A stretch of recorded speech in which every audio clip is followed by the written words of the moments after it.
Hello, and welcome to another edition of the Get What It podcast. Today we have Denise Vu Broady.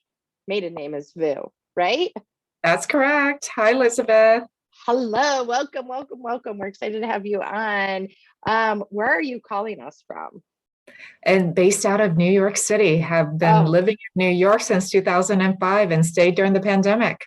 oh, you did. Okay, New York City, like Yes. city. City, as in the Upper West. So if anybody's listening to this and they're ever in the Upper West, they can ping me. Oh my goodness. All right, so you're Eastern Standard Time. So I appreciate you jumping on a Friday evening here. So all right, well, Denise, we got a lot to talk about, girl. So, but we got to start at the beginning. Right around college, Virginia Tech-ish time, maybe. Sure, we can start there. I grew up in Virginia, but a little bit around my background. And probably now, because I always try to introduce myself as Denise Vu Broady instead of just Denise Broady, is to, clarify, right, that I am actually not originally from the US.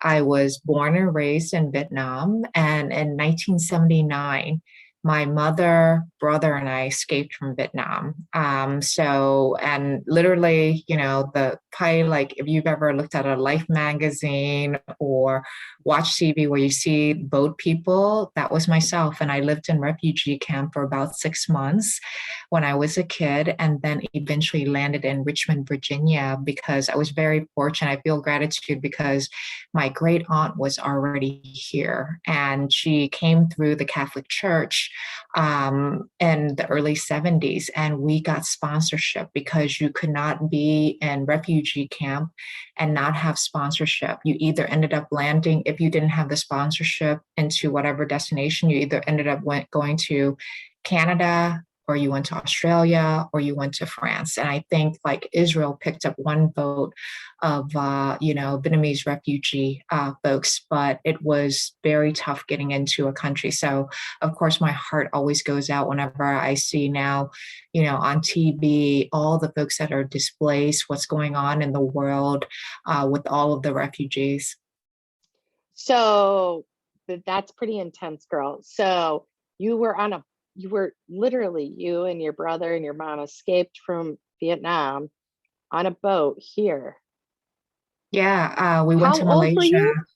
I was about 5.5 when we Oh, escaped.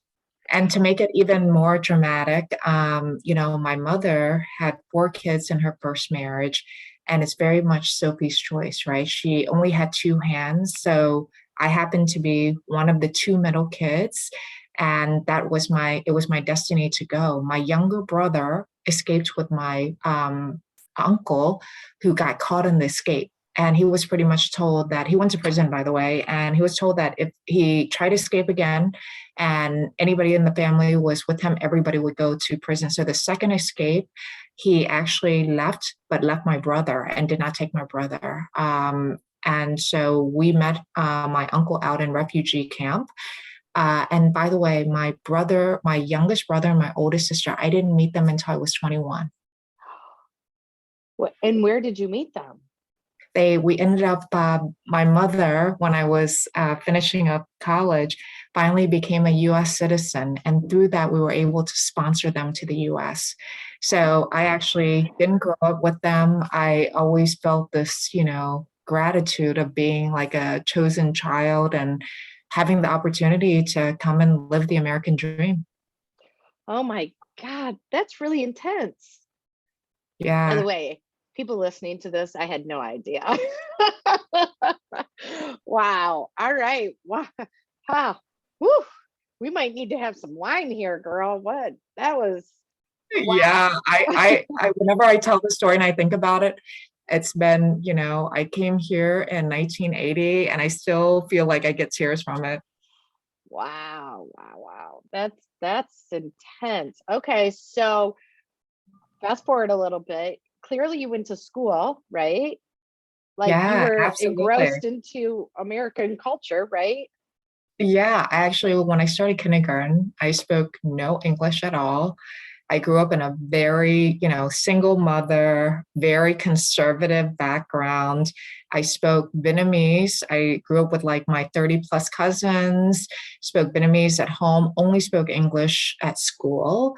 The only word that I knew coming into the US was hi, because the number hi, spelled HAI, is the same thing as hi when you wave to people. And I always felt like I grew up in this very like split life, right? At school, I was trying to be American, but at home, I was constantly reminded that I was Vietnamese, and literally, we are not to assimilate to the point where we would lose our culture, if that made sense. Yeah, definitely. Okay. Which was pretty common, to be honest, right? Yeah. Nobody, so America being the melting pot.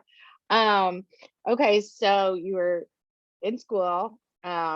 You clearly speak beautiful English, better than myself, I think.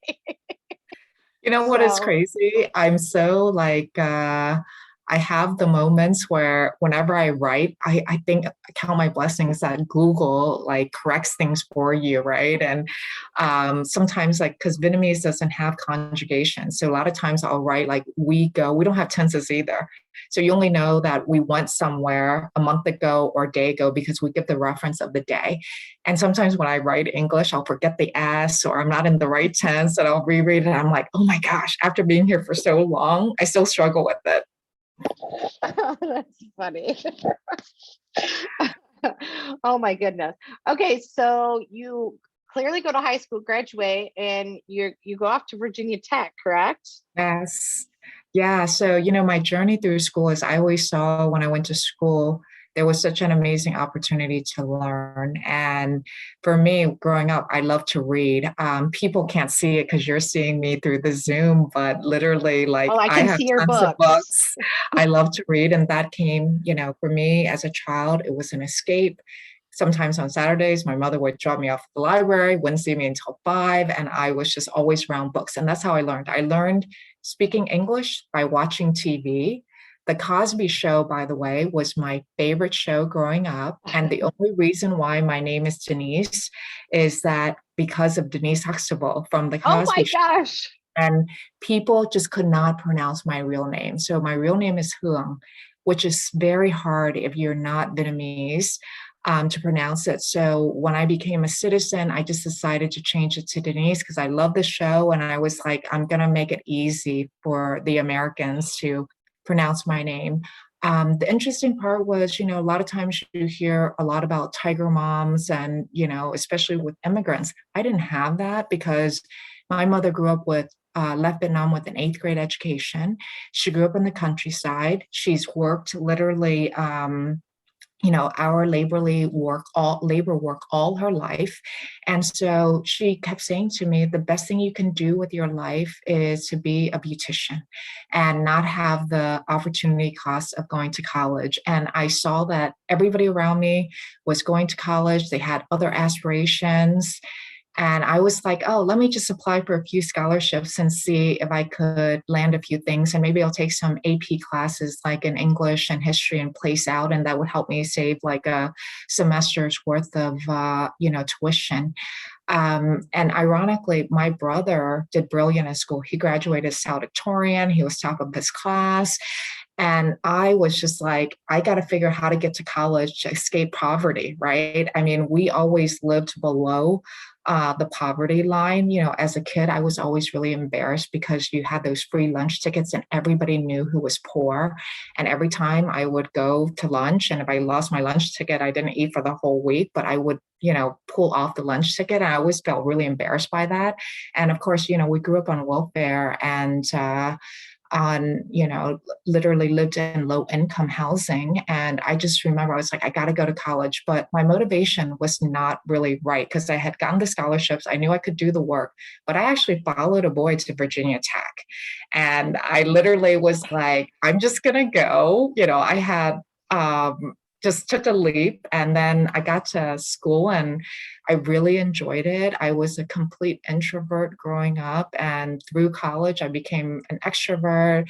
I joined a sorority, I joined a bunch of leadership roles, and I really spread my wings in college. And, when I was in school, I had an opportunity to, major, and I had a double in marketing and production operations, a minor in women's studies. And ironically, I took COBOL. And as I was coming out in 96, everybody was like, oh, you program in COBOL, and all these tech, opportunities were coming. And I was like, oh, this is good. I'll go maybe apply and get offers in tech. And that's what ended up happening. But I did not intend to go to tech.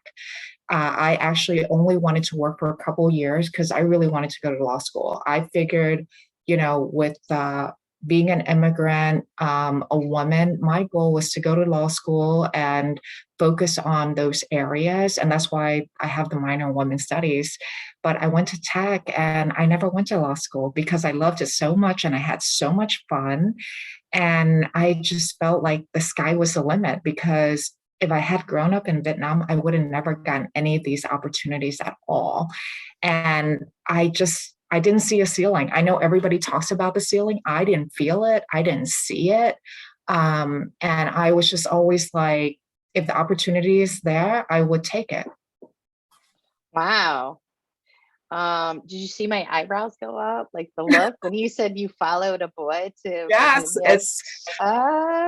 yeah, see, it all ends up working out. It was just, I made the most of it, but like I thought back and I was thinking, oh my gosh, what was I thinking? Clearly, that boy did not turn out as successful as you did. We have not kept in touch, so I would not know. But Oh, no. sometimes, you make these idiotic decisions in the moment, and the question is, what do you end up doing with it, right? It's all your mindset once you get there. Well, that's awesome. You took full advantage. That is great. So you go into the tech field. Were you a developer? Ironically, because I had COBOL background, I spent the first 5 years doing development. And I'm telling you, I hated it. I almost got fired on my first job because I was so bad. But I was like, I'm one of these people, I just have this very strong mindset. Like, if I fail at something, I'm going to do it 10 times better. So at that time, ABAP, or the SAP language, was super popular. They were looking for people to come in and build, apps to create extensions and some of the business. And my background, I got placed on a lot of like manufacturing, doing conversions. And as I said, I was so bad, they almost fired me on the first job, but I redeemed myself. And eventually I came back and taught the college classes as part of people coming out of school for ABAP. And I did conversions and specialized for that in Y2K. And had so much fun because I kind of overcame my fear. I was always one of these people, like, if I was bad at something, I would just press on, shift my mindset, and conquer it. And once I conquered it, then I could move on. Gotcha. Okay, so you moved on from developing. Yes. What was the next step? So next step, because I mentioned I had a double in marketing. And by the way, I never planned to really use my marketing degree.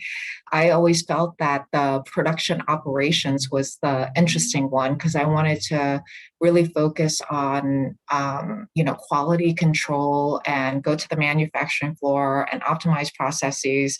But what ended up happening was I did, consulting, conversion projects, technical work for about 5 years. And then a small little company called Top Tier, through a friend of mine, they were looking for somebody to do product marketing as part of it, right? So it's blended product marketing, product management, and it was building out the entire content strategy. And I didn't even mention I had spent about a year during that 5 years also implementing a CRM package. And this company was building a content roadmap for portals. And given my background, they recruited me and I moved to California as part of that and went to this tiny little startup with about 300 folks. And within a few months that I got there, SAP came in and acquired us. And then that led me, I literally was coming from this tiny startup, 300 people into 32,000 people at SAP. And by the time I left SAP after 15 years, there were almost 100,000 people through all the acquisitions. And Oh my as gosh. I journeyed into SAP again, when I came from the acquisition doing product marketing, I noticed, wow, there's 13 people doing my job. And I'm the one that would be leading the roadmap and transitioning everything and reporting to somebody. So I turned to my boss at that time and I said, can I do more like sales, business development, and just transition and do other things and maybe launch new products? Because I had a technical background and they put me into a new area. I did business development for a period of time. Then I ran operations for fast growth markets. Then I headed up one of the acquisitions for a compliance product, which, by the way, was crazy. This little company we acquired for like 15 million, and the goal was 53 million, and nobody wanted it. And I was like, in my late 20s, and I was like, I don't have family, I don't care, I'll take it. And that was wildly successful. And by the third year, we tripled the business and eventually acquired a few other things, which led into about a 600 million business within the company. And then I just started to progress and do different things. I got tapped by the chief strategy officer to come in and run competitive market intelligence, take it out of marketing, put it into the board area, and then run solution marketing, value engineering, the benchmark area. And eventually I ended my stint at SAP as a COO with marketing communications responsibilities, and which was about a $10 billion business. So it was a lot of fun, and it was a little bit of a zigzag between all the different roles, as well as just the different experiences. I spent my time at SAP really thinking about what skills am I missing? And I spent more time filling in the holes. I knew I wanted to do operations, marketing, business development, enablement, training. And then that helped me to really think long term. By the way, to be honest with you, up until I got into my early 40s, I had no idea or desire to even sit in the C-suite. It just kind of happened that the zigzags and the sponsorship got me there. But I really looked at how do you balance execution and sponsorship, and then everything else would work itself out. Gotcha. Okay, so from that point, where did you go to? After that, I went to do a private equity turnaround, which was a lot of fun. Private equity itself has different, constraints and investments, but we doubled the revenue, took the product from singleton to more of a hybrid or multi-tenant environment. We sold that business to another private equity in the fourth year. I stayed for another year. And then I was really at the 24, 25-ish timeframe. I was actually going to just retire and sit on boards and do different things. I was kind of like, I'm kind of done being an operator. It's a lot of work. You rebuild a lot of teams. It's also hard on your family, right? And I have a super supportive family as part of the journey. So after I was thinking, I'm going to retire, I ended up meeting the CEO at Appian. And this is where I am right now. We focus on low code development. So instead of developing in traditional high code, we let people drag and drop, and we build apps that are for the enterprise. So if you're, at let's say a Goldman or a Merck, you can they use our software in order to facilitate some of the workflows as well as some of the apps that are needed in their various enterprise. And that has brought me here for the last year and change, and it's been a lot of fun. What I found is I also love being in the growth stage, right? At Top Tier was a startup. At SAP, it was a mature company. And Appian is perfect because it's right in what I call a scale up. And there's a lot of opportunities for growth, but to also innovate and kind of take my, 25 plus years of experience and help a business grow and cross $1 billion mark. Wow, that's exciting.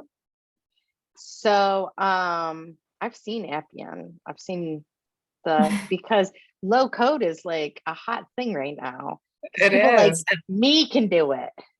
Yeah, it's what I always love is that in low code, there's this great persona of what I call the business technologist, right? It's the perfect bridge between IT and the business.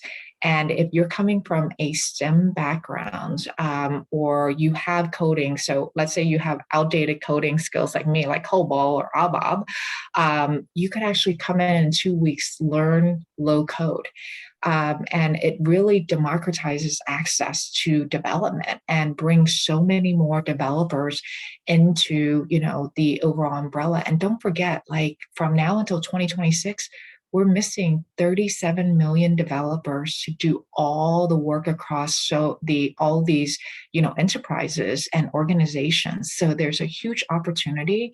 And when I look at just low code itself, it's also a great way to democratize access. So when I think about somebody like myself that may not have the traditional computer science background or grew up poor, where you're not playing with, Java and programming in C++ or in Python when you're in high school, you just don't have that access. It's just a great way to bring so many more people into technology and into development. So,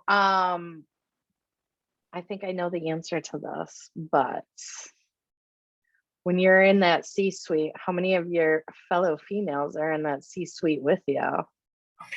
I always feel lucky if there's two of us, but 2 to 3 would be great. There are much more women needed in the C-suite, right? And this is the only way to change the diversity conversation. Because look, everybody focuses on diversity, but diversity is just a number. If you really want to drive change, you need to drive inclusion, and inclusion is the intention as part of this. So when I look at everybody at the table, it's just not a matter of male or female. It's also, people like myself that just come from a very different background.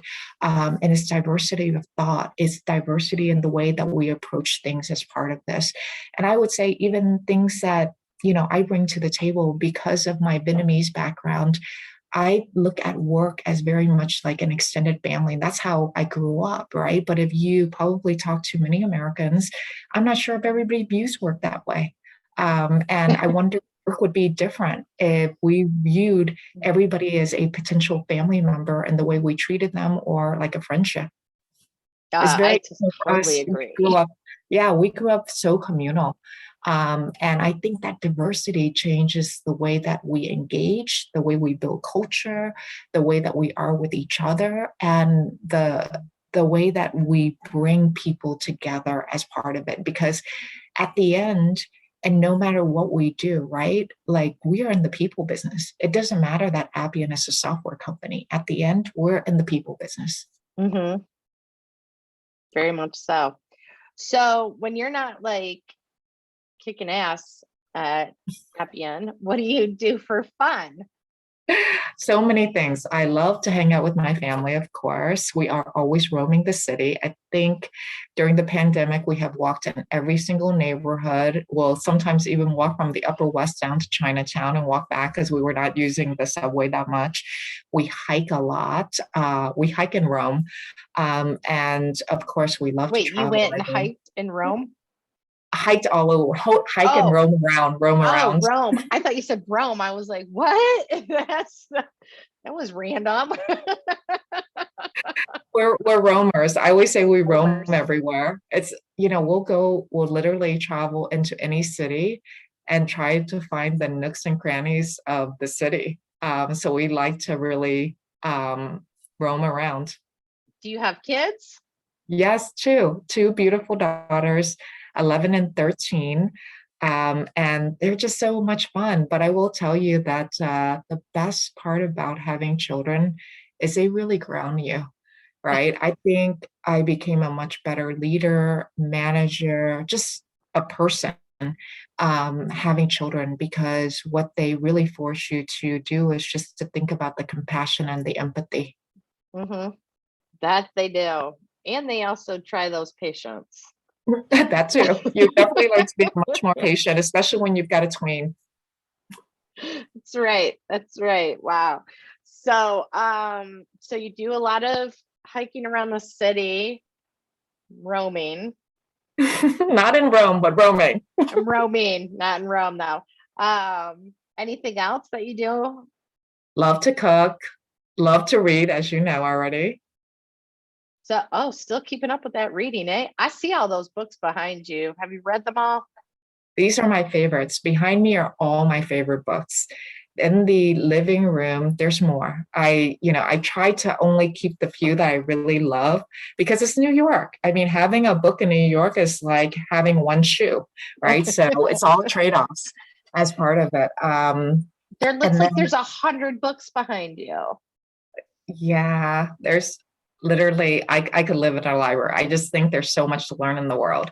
And I'm one of those people, like, if I don't know something, if I get assigned to something, I'm reading, I'm learning it, right? I am trying to figure out how to be a better human being as part of it. Wow, a lot of books there. There's a lot of books. Cooking. You said cooking. What do you like to cook? Oh, my favorite thing to cook is Moroccan chicken. I have this great Oh, recipe. I used to take culinary classes downtown before the pandemic. And I took a Moroccan cooking class. And one of my favorite things to make is still Moroccan chicken. I have made it a bazillion times. And, before the pandemic, we used to have Shabbat at our apartment, usually at least once a month with a gathering of folks or even potluck parties and poker nights. So it's always fun to entertain and cook and be with other people. so how has like the pandemic, I mean, personally aside, right? Because we all, got affected personally. But how did it affect you in your career? Did it? The interesting part for me is it was a very good reset. I think that at the time the pandemic hit, it was about 24 years. And even with the kids, I was always traveling between 50 to 70% because I had global jobs. And once the pandemic hit, it was great in the aspect that like it was a forced slowdown. So I had really time to think about, how do I better engage with the team? How do I make it more meaningful for them, even through a Zoom or a Google Meets? How do I do my job better? How am I a better, mother, leader, all of it? And I just thought it was such a great time to really be more self-aware, introspect, and for me, it was a period of reinvention. And by the way, I did come to Appian also during the pandemic. Oh, you And did. yeah, and it actually has not changed anything. Like I had a chance to meet people through the pandemic, but after we got vaccinated and everything else. But I was much more intentional in figuring out how to keep the engagement with the team high, hire talent, as well as just making the work not only meaningful for myself, but everybody around me. And it's been such a fun transformation. I tell the team, we're in a 3 to 5 year transformation. We are in a great market, but the market for low code is converging. And at Appian, we're always trying to figure out, like, as part of the marketing function, how do we elevate the messaging and positioning? How do we come in and actually, build quality pipeline? How do we create that market awareness all through the pandemic? And it was such a fun year to be part of the transformation with the team. We actually drove, 39% growth in our business from a subscription perspective. We actually increased our pipeline as part of the pandemic, all stuff that you typically don't hear about. And we more than doubled our team. Wow, that's awesome. Yeah, so it was a Yeah. reset for me, but it was also a much needed reset. I think that we're always running to something, right? And I think that before the pandemic, everybody was running to something. And I wonder sometimes if that leads to burnout and for us to have a little bit of this, forcing reset where we reinvent ourselves and what's important to us. Definitely. Definitely. Yeah, I think a lot of people had quite the eye opening during the pandemic. Yeah. Yeah, plus, you really think through what is important, right? And I always joke about in the pandemic, especially for marketers, it's the best, ABA testing of the fact that we didn't need events anymore. I mean, we're grateful to be able to have some events now, but even on the demand gen side, you don't need as many events, right? You can do stuff through digital, you can do the stuff through other channels as part of it. And then as we're in the pandemic, you have more time to be more strategic, more time to think about, how do you drive change and impact versus really just going through your to-do list, because before I'd be running off to meetings, one meeting after the next, and not really having that downtime to think. Definitely. So, Appian.com, right? Yes, Appian.com. Appian.com. Um, so if anybody is interested, they should go to the website, correct?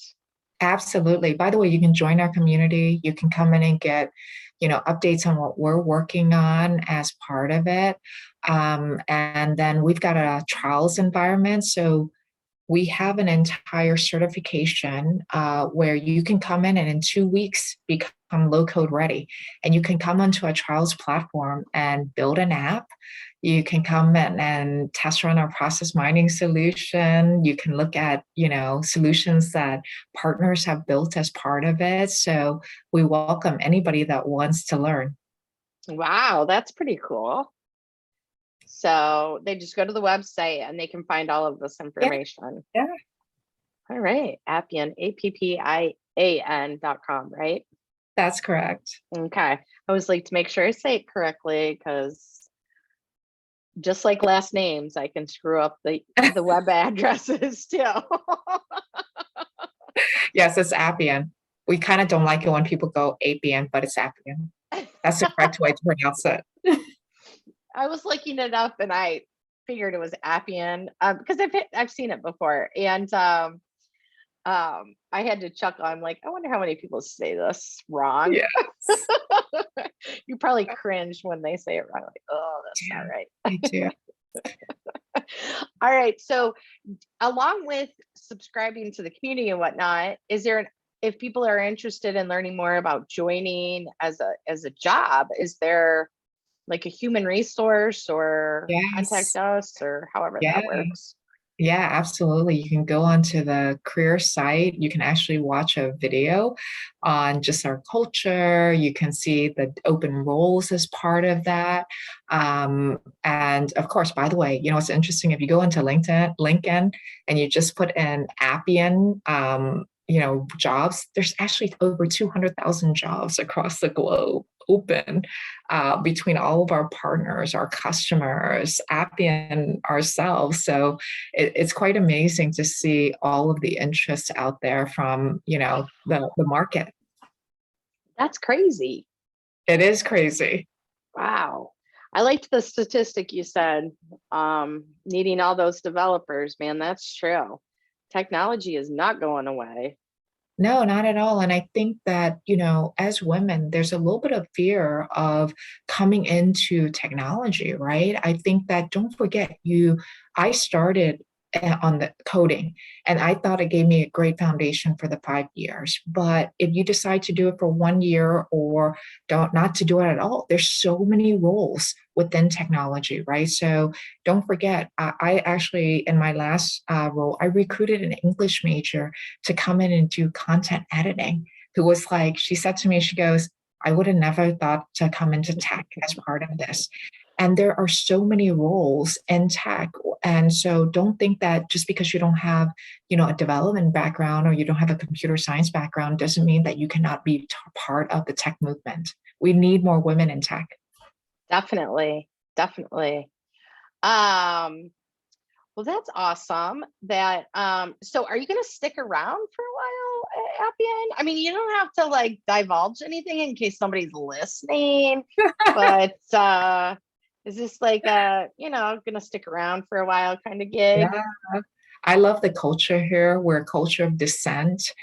And I always joke about it with our CEO that, literally, if I could argue with him for the first time we met, I knew we would be fine. My goal is actually to not only retire here, but help the company cross the $1 billion mark. Wow. Wow. Well, if anybody can do it, it would be definitely you. You've been across that a couple of times, haven't you not? I have, and it's so Yes. much fun in this growth mode. And I know that we're not supposed to tell people that we want to retire somewhere, but it's been so much fun. Oh, I want to retire sometime ever in my life. Yes. It's not a bad thing. Well, that's awesome. So, I always like to just throw random things. So, like, you clearly like books. Is there anything other, like, I love shoes. Is there Oh, anything like, no? I'm a Yeah. I'm a New Yorker. Come on. Gonna The say, amount of shoes and purses, that's why I said every book is a trade-off for one of those. And the other thing I'm obsessed with, I love jewelry. I have quite a bit of jewelry. I always joke about it. It's like maybe I should have been a jewelry designer or an interior designer or something like that instead of being in tech. Whenever they create new business models where they're renting jewelry, right, or putting out a subscription, I'm always like, gosh, I wish I did that. I just think there's so much beauty in jewelry, and especially diamonds and some of the, now recycling so much of the stuff. Yes, there's a lot of other stuff that I'm interested in collect. wow. Wow. The truth comes out, ladies. Shoes, Yes. purses, and jewelry. Who doesn't love that? Yeah, plus as a New Yorker, jewelry takes up a lot less space. That is true. That is true. That is true. So you probably live in an apartment, right? I do. I do. Yeah, because you're right downtown, right? Yeah, I'm actually uptown on the Upper Uptown. West, Yeah. but it's a very different type of living, right? It's not the suburbs living, and you don't have as much space. So every inch counts, and it's a different. Don't forget, we have the pleasure of living across from a CVS that's open 24 hours a day, right? I never have to pick up my dry cleaning because it comes to the doorman. So there's just many conveniences around New York. And as things are opening up, there's just also a great culture here. I love to go to museums. I love all the cultural stuff, shows. We live right around the corner from the opera. So there's just a lot to do. Wow. Wow. You don't own a car then, right? I do not own a car, and you do not want me to drive for your safety. Trust me. Everybody needs to understand their strengths and weaknesses in life, and mine would be literally driving. I Okay. the only I have this funny thing that I'll share, which is when the pandemic started, and when I took the role at Appian, I really wanted to spend the time with our CEO and the chief of staff. So my first week, I actually went to Tyson's, Virginia. And by the way, the crazy part was we were not vaccinated. I was trying to figure out, how do I get there? So I drove myself. And before that, I've been in New York since 2005. I had not driven a car for more than 13 minutes because usually I pick up the car, we go hiking, I come back and pick up the family, and my husband takes over. And literally during the pandemic, as I'm driving, I had to pull over because you stick your mobile onto the little holder, and it was winter, so all of a sudden the phone is like completely turned off because it's so hot. And then I pulled over and I'm like, I have no idea where I'm going. And I'm panicking because I was trying to figure out what was going on. And then I realized it's because I had the heat on. But if you don't drive, you don't know these things. And I swear, my family was calling me like every hour, making sure I was okay. And I'm like, don't call me. I cannot pick up the phone right now. Bye. Because I was heavily focused on getting there. But I did conquer my fears. I think I drove about 4 or 5 times during the pandemic to and from Tyson's. And the good part was there was nobody on the road I because was it gonna was, say there's probably nobody. so I didn't have the chance to hurt anybody. It was like you and the wildlife. Yes, but everybody jokes about it. I'm like, I'm really stressed because I, have to drive. And then, which meant I could only drive in daylight, just little things like that. as I say, know your strengths and weaknesses in life, and mine is not driving. Oh, I love that. That's so funny. I love that. But you conquered it. So there you go. Yeah, yeah. So you So did it. now that we're fully vaccinated, I will not drive. I'm either, when I go to Tyson's, it's on the train or flying. Gotcha. You're like, I'm done. I did it. Been there, done that. I don't Check have to mark, do it again. done. So take that off your bucket list. Definitely won't be moving back on my bucket list. Well, that is awesome. Well, Denise, I totally appreciate you coming on and chatting with me. You are so fabulous. I love your energy. But I know it's Friday evening, and I'm sure those kids are ready to have some Moroccan chicken. Oh, they're out and about, Elizabeth. When they're tweens, they don't like to hang out with you. And I just want to say thank you so much for having me. It was so fun to chat with you. And what a great way to end a Friday. Oh, definitely. Definitely. The best way to end a Friday. So I so appreciate you coming on and telling us your story and sharing some side stories too. So that we always like to know that everybody's normal, right? Everybody's normal. We're all, human beings. At the end, we're all humans. That is right. So I thank you. I know you're busy ladies, so I can't tell you how much I appreciate you coming on. So go and enjoy your Friday evening and your weekend. Do you have any major plans? This weekend, just cleaning the house. That's it. No plans. No plans. It's gonna be nice and relaxing, right? It is nice and relaxing. I don't know how warm it is there though. I think we're going to get about 50, so it'll be a nice weekend. Oh, you can open the windows. Yeah, absolutely. There you go. There you go. Well, then you enjoy and thank you again. And I will probably talk to you real soon. Yes, thank you so much.